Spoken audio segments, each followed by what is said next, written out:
Hi everyone, and welcome to NNTV, the television station where the Niagara region is seen and heard. A nice day out there with plenty of sunshine and warm temperatures. Not quite the case for the weekend, however. We can expect the clouds to roll in with some shower activity. Your full AccuWeather forecast up shortly. Let's take a look now at some of the top stories we're covering in the area. Well, the spring-like weather may get you in the mood to learn some new skills. Spring recreation programs in the city are gearing up for action, and NNTV's Janelle Sieper has that story. The City of St. Catharines' spring season of recreation programs kicked off this week, and there are lots of activities to get involved in. Classes run anywhere between half an hour to an hour and a half once a week for 10 weeks. Some of the programs include swimming lessons, creative arts, health and fitness, sports and games for preschool children, as well as seniors. The programs allow the parents to interact with their children, and the kids get to meet some new friends. Recreation Supervisor for Child and Youth Programs, Lori Laird, says it's a great way to do something new. The programs are lots of fun and a great opportunity for skill-based learning and opportunity to try some programs. For example, doing a karate class or something is a good opportunity to try something out before you join a full club. The spring programs are taking place in community centers across St. Catharines and the West Park Pool.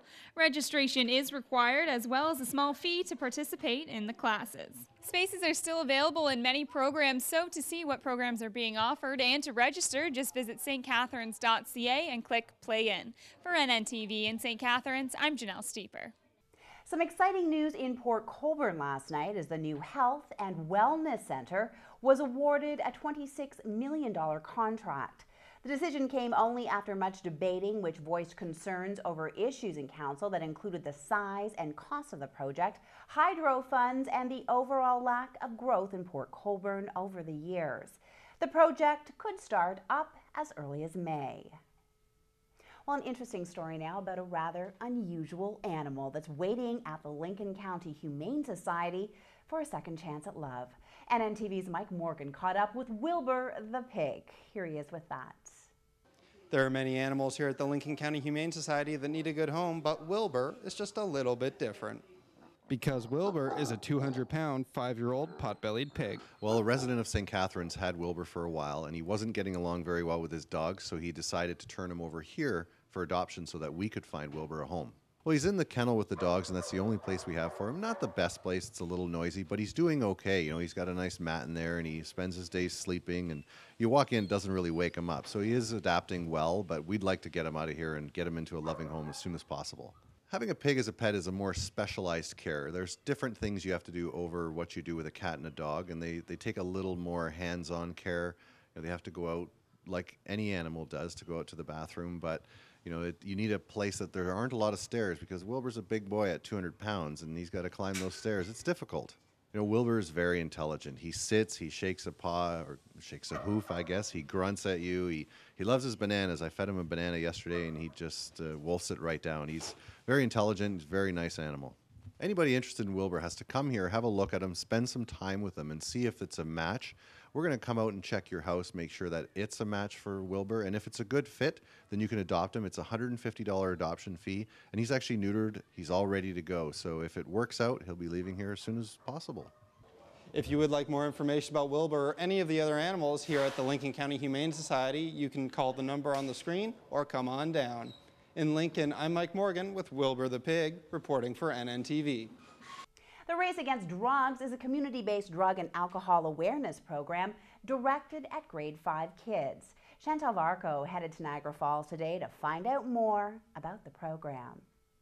This year's Race Against Drug event is focused around the sport of car racing and includes 11 pit stops, each with a different message to send. Racing Against Drugs is a community-based drug and alcohol awareness program directed to grade 5 students across the Niagara region. Committee co-chair of Racing Against Drugs, Nicole Abbott, says the most important thing about the Drug Education Week is that the kids remember what they have been taught and to live accordingly. Our message today is we want the kids to be here, have fun, but learn a message that healthy lifestyles, keeping an active lifestyle, and saying no to drugs and alcohol is really important. Basically what happens is the kids come in and they go to individual pit stops like they would if they were at a car race. They spend 7 minutes at each pit stop learning the message, and from there they move on and keep their race going. The pit stops included educational games such as alcohol tic-tac-toe, videos on the effects drugs have on both the mind and body, as well as visual displays.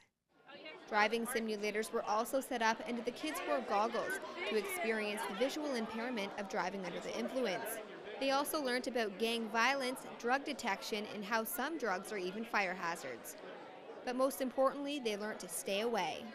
I will never do drugs because I know they're very dangerous. Drugs and alcohol can kill you and that they're not good for your body and you shouldn't have them in your system.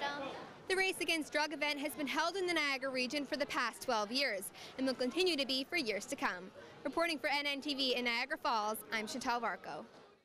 Niagara College has dipped in its satisfaction rating after 6 years and been nudged from top spot by a French language arts and technology school in Ottawa, according to the college's Ontario Key Performance Indicator survey. The Ottawa school hit an 85% satisfaction rate, while Niagara was at a close 84%. The college blamed increased enrollment and construction on the lower number. The survey looks at a number of factors, including program content and staff satisfaction. And that concludes our look at the news around Niagara. Please stay with us.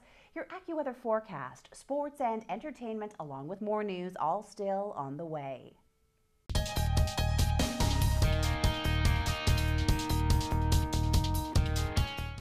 With April showers on the way this weekend, be sure to take advantage of our pleasant finish that is shaping up this work week. Temperatures will be slightly cooler tomorrow, but we will see some sunshine throughout most of the day before the clouds start moving in. A strong system will be arriving tomorrow night, and it looks to be giving us a significant soaking. On the national outlook for tomorrow, Vancouver will have a high of 10 degrees with a mix of sun and cloud. Edmonton is looking very cold, reaching a high of only 1 degree. Regina looks to be moving backwards this season as they're getting a wintry reminder with snow and a high of 5. Winnipeg will have a blanket of clouds over them with a chilly high of 6. Toronto will also be cloud covered with a high of 6. Montreal will have partly sunny skies and a high of 5, and St. John's may be getting some wet flurries with a high of 5, and then they will be feeling frigid as they drop to -12 overnight. On the regional radar and satellite from the past 12 hours, you can see things have calmed right down compared to yesterday. We had mainly clear skies throughout the day, and that looks to be continuing overnight.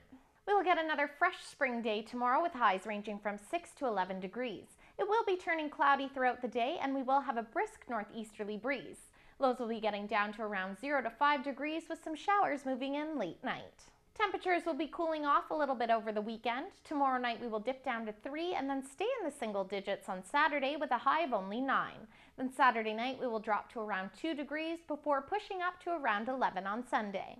In Niagara tomorrow we will have a northeasterly breeze with temperatures ranging from 7 to 10 with it turning cloudy throughout the day.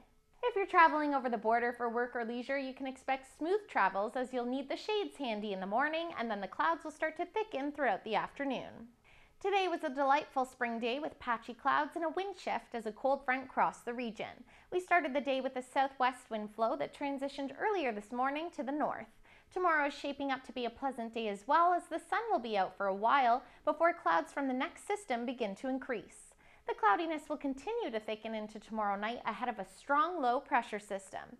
We may have a couple of late night showers overnight, and then Saturday we will wake up to a very windy day with drenching rain.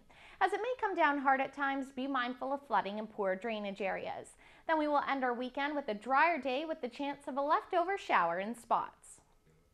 On this day in weather history in 1986 in Bangladesh, 1 kilogram hailstones fell, which killed 92 people. These were the largest hailstones ever recorded. That's all for your weather updates. I'm Krissy Vann.